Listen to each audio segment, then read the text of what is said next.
Aitana esnatu, berandu iritsiko zara eskolara. Baina ez dut nahi. Baina joan behar zara. Gauza txarrak egiten dizkidate. Ja, baina nik ezin dute zer egin. Jo. Kaixo, Jone! Kaixo, zer gertatzen zaizu? Anerrek gauza txarrak egiten dizkidala. Bueno, ni zure alde gongo naiz, bale? Tuturu! Zuk zer egiten ari zara hemen? Zokarekin esan du irakaslea. Baina eske leku hau nirea da. Si, eskolaren. Soka hau eta gauza hauek nireak dira. Ah! Zer gertatzen da? Anerrek gaizki tratatzen hauela eta min handia eman dit.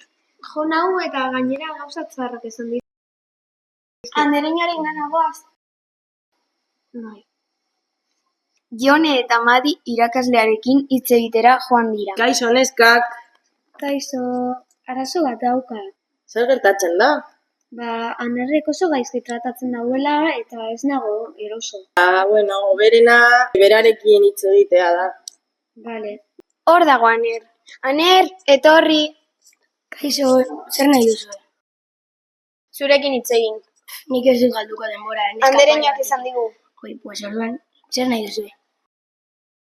Ez nago eroso zurekin. Mini ematen didazu. Ja, baina eskezu neska bat zara. Eta? Pues neskak mutilak baino gutxiago bale dutela. Hori ez da egia. Neskak mutilak esaten diotena. Jone, goaz, ez du merezi berarekin hitz egitea. Vale, agur. Vale. Aste batzuk pasa ondoren, lortu dute abogatu batengana joatea. Abogatuak esan duen bezala, Anerrek min eman dit, gauza txarrak egin dizkit, eta... Baina eskezu neska bat zara. Eta? Pues neskak mutilen balida ez daukatela. Hori nork esaten du. Hemen arauetan jartzen duen bezala, Aner kaleratuta dago. Zazpikute, eske ja seigarren. Aner eskolatik doa. Venga, agur. Agur, Nuke zer ondo pasatu dut zurekin. Ni ere, agur. Bueno, venga, agur. Ez mantendu isilik!